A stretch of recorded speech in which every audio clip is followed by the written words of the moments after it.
ಕಲ್ಯಾಣಾದ್ಭುತಕಾತ್ರಾಯ ಕಾಮಿತಾತ ಪ್ರದಾಯಿನೇ ಶ್ರೀಮದ್ವೆಂಕಟನಾಥಾಯ ಶ್ರೀನಿವಾಸಾಯ ತೇ ನಮಃ.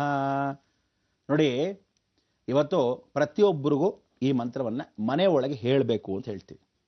ಮನೆಯ ನಿವಾಸ ಯಾವತ್ತೂ ಶ್ರೀನಿವಾಸನ ಸಾನ್ನಿಧ್ಯ, ವೆಂಕಟೇಶ್ವರನ ಸಾನ್ನಿಧ್ಯ, ಮಂಗಳವಾಗಿರ್ತಕ್ಕಂಥ ವಿಚಾರಗಳನ್ನು ಮಾತಾಡಬೇಕು ಮನೆಯಲ್ಲಿ ಅಂತ ಹೇಳ್ತೀವಿ. ಅಂಥ ಒಂದು ದೇವಾಲಯ ಥರ ಇರಬೇಕು ಅಂತ ಹೇಳ್ತೀವಿ. ಇಂಥ ಒಂದು ಸಾನ್ನಿಧ್ಯ ಯಾಕೆ ಆಗಿರಬೇಕು ಅಂದರೆ, ಕೆಲವರು ಹೇಳ್ತಾರೆ ಮನೆಯೇ ಬೃಂದಾವಲಯ, ಮನೆಯೇ ದೇವಾಲಯ ಅಂತ. ಅಂದರೆ ಮನಸ್ಸು ಒಳಗಿರ್ತಕ್ಕಂಥ ಮನೆ ನಾವೇನು ಕಟ್ಕೊಂಡಿರ್ತೀವಿ ಅದು ನಿಜ ಜೀವನದಲ್ಲಿ ಕಟ್ಟಿದ್ರೆ ಮನಸ್ಸೊಳಗಿರೋ ಮನೆ ಹೊರಗಡೆ ಕಟ್ಬಿಟ್ವಲ್ಲ ಅಂತ ಹೇಳ್ತಾರೆ. ಅದಕ್ಕೆ ಕೆಲವರೆಲ್ಲ ಹೇಳ್ತಾರೆ ಮದುವೆ ಮಾಡಿ ನೋಡು, ಮನೆ ಕಟ್ ನೋಡು. ಮನೆ ಕಟ್ಟೋದು ಭಾಳ ಕಷ್ಟ. ಒಂದು ಸಲ ಜೀವನದಲ್ಲಿ ಕಟ್ಕೊಳ್ಳೋದು ಕಷ್ಟ ಇರೋರು ಕೆಲವರು ಇದ್ದಾರೆ, ಭಾಳ ಚೆನ್ನಾಗಿ ಬಿಸಾಕಿದ್ದಾರೆ. ಇಲ್ಲೊಂದಿರಲಿ ಅಲ್ಲೊಂದಿರಲಿ, ಮತ್ತೊಂದು ಹೆಂಡತಿಗಿರಲಿ, ಇನ್ನೊಬ್ಳು ಇಟ್ಕೊಂಡವಳಿಗಿರಲಿ ಅಂತ. ಹೀಗೆಲ್ಲ ಇರತಕ್ಕಂಥವ್ರು ಭಾಳ ಜನ. ಅದಕ್ಕೆ ಅಂಥ ಒಂದು ಸಾನ್ನಿಧ್ಯ ಇಲ್ಲದೇ ಇರತಕ್ಕಂಥವ್ರಿಗೆ ಏನು ಮಾಡೋಕ್ಕಾಗತ್ತೆ? ಅದಕ್ಕೆ ದುಡ್ಡಿಗೆ ಬೆಲೆ ಕೊಡಬೇಕು. ಯಾವತ್ತೂ ತಿಳ್ಕೊಳ್ಳಿ, ಒಂದು ಮನೇನ ಮಾಡಿದಾಗ ಎಷ್ಟು ಚೆನ್ನಾಗಿ ಅದಕ್ಕೆ ಬೆಲೆ ಇದೆ, ನಾವೆಷ್ಟು ಕಷ್ಟಪಟ್ಟು ಕಟ್ಕೊತಾ ಇದ್ದೀವಿ. ಈ ಮನೆ ನನ್ನ ಮನೆ, ಮೊದಲನೇ ಸಲ ಮನೆ ಕಟ್ಕೊತಾ ಇದ್ದೀವಿ, ಎಷ್ಟು ಆನಂದವಾಗತ್ತೆ. ಅಂಥ ಒಂದು ಮನೆ ಕಟ್ಟಕ್ಕೆ ಏನೇನು ಮಾಡಬೇಕು? ಪಾಯದಿಂದ ಬರ್ತಾ ಇದ್ದೀವಿ ಅಲ್ವಾ? ಆದರೆ ಆ ದೇವತೆಯನ್ನು ಸ್ವಾಗತ ಮಾಡಬೇಕು. ಶಿವಂ ವಾಸ್ತು. ಬನ್ನಿ ಸ್ವಾಗತ ಮಾಡಿಸೋಣ.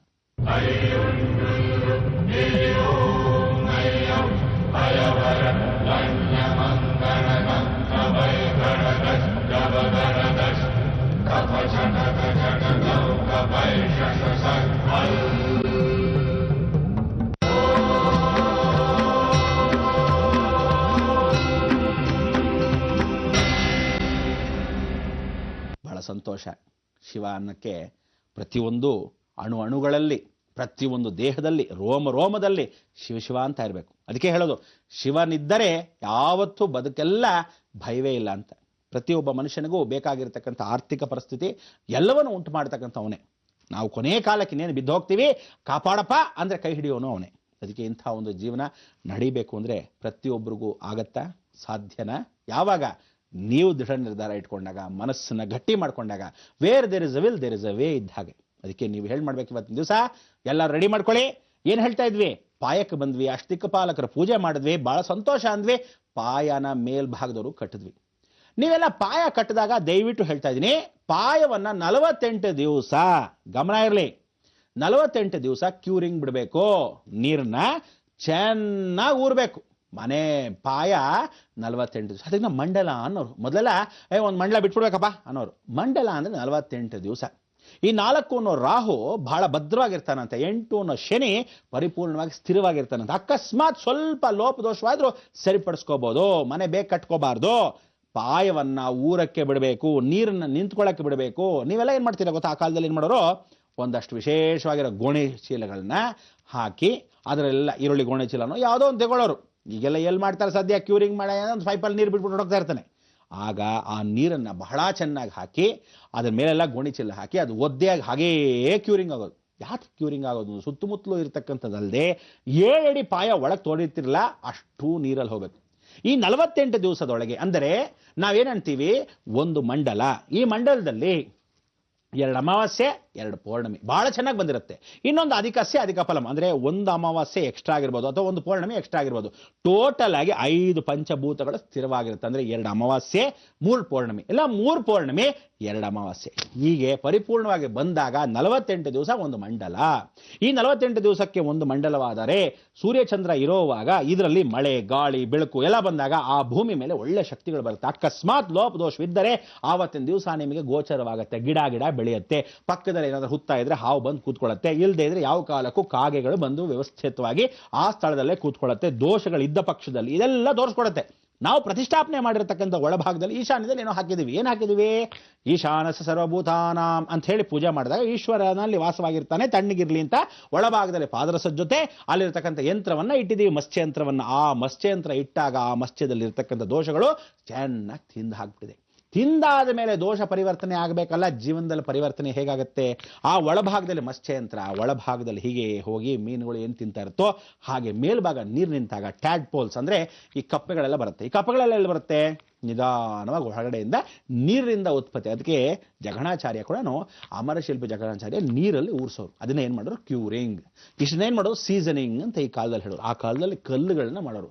ಕಲ್ಲು ಅಕಸ್ಮಾತ್ ದೋಷವಿದ್ದರೆ, ಪಾಯ ಅಕಸ್ಮಾತ್ ದೋಷವಿದ್ದರೆ, ಈ ಬಂಡೆ ಎಲ್ಲಾದ್ರೂ ಹೊಡ್ಕೊಂಡ್ಬಂದಿರೋ ದೋಷವಿದ್ದರೆ, ಅದು ಅಕಸ್ಮಾತ್ ದೇವರ ಬಂಡೆನೋ ಅಥವಾ ಯಾವ ಕಾಲಕ್ಕೂ ದೇವರಲ್ಲದೆ ಇದ್ರೆ ಕಾಡಿನ ಬಂಡೆನೋ ಅಥವಾ ದೋಷವಿದ್ದ ಸ್ಥಳದಲ್ಲಿ ಅಂದ್ರೆ ಎಲ್ಲಾದ್ರೂ ಆತ್ಮ ಸ್ಮಶಾನದ ಪಕ್ಕನೋ ಕಾಡಿನ ಮಧ್ಯಭಾಗದಲ್ಲಿರ್ತಕ್ಕಂಥ ದೇವಾಲಯ ಚಾವಣಿನೋ ಏನಾದರೂ ಈ ಬಂಡೆ ಆಗಿದ್ದರೆ ಅಲ್ಲಿಂದ ಹೊರಭಾಗದಲ್ಲಿ ಸರ್ಪಗಳು ಬಂದು ಕಾಯತ್ತೋ ಅಥವಾ ಈ ಕಪ್ಪೆಗಳು ಬಂದು ಕೂತ್ಕೊಂಡಾಗ ಅಲ್ಲಿ ಒಳಭಾಗದಲ್ಲಿ ದೋಷವನ್ನ ಏನಾದರೂ ಎಚ್ಚರಿಸುತ್ತೋ, ಮಳೆ ಬಂದು ನೀರು ನಿಂತಾಗ ಆ ನೀರು ಒಳಗೆ ಭಾಗದಲ್ಲಿ ಪಾಯಕ್ಕೆ ಹೋದಾಗ ಆ ದೋಷಗಳು ನೈಋತ್ಯಕ್ಕೆ ಹಾಕಿದ್ದೀವಿ.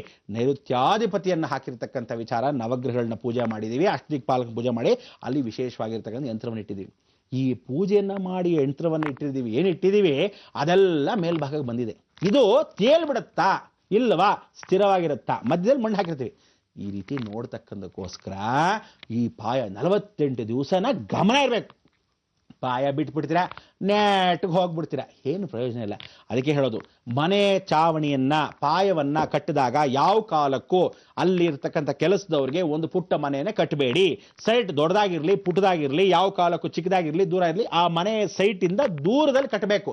ಇವ್ರನ್ನ ಅಕಸ್ಮಾತ್ ಕಟ್ಟಿದ್ರೆ, ಮೊದಲೇ ಜ್ಞಾಪಿಸಿದೀನಿ ಒಂದ್ಸರಿ, ಏನಂತ, ಕುಡುಕರ ಅಕಸ್ಮಾತ್ ಅಲ್ಲಿದ್ರೆ ಆ ಕುಡುಕರಲ್ಲಿರ್ತಕ್ಕಂಥ ಫಲ ನಿಮ್ಮ ಮನೆಯೊಳಗೆ ಸಿಗುತ್ತೆ. ನೀವು ಅಕಸ್ಮಾತ್ ಎಂಟ್ರಿ ಮಾಡಿ ಒಳಭಾಗದಲ್ಲಿ ಬಂದರೆ ಗೃಹ ಪ್ರವೇಶ ಮಾಡೋ ಸಮಯಕ್ಕೆ ಆ ದೋಷ ಬರುತ್ತೆ. ಇಷ್ಟೆಲ್ಲ ನಡೀಬೇಕಾದ್ರೆ ಆ ಮನೆಯ ಚಾವಣಿಯಲ್ಲಿ ಯಾವ ಕಾಲಕ್ಕೂ ಬೇರೆಯವ್ರನ್ನ ಪ್ರವೇಶ ಮಾಡಬಾರ್ದು.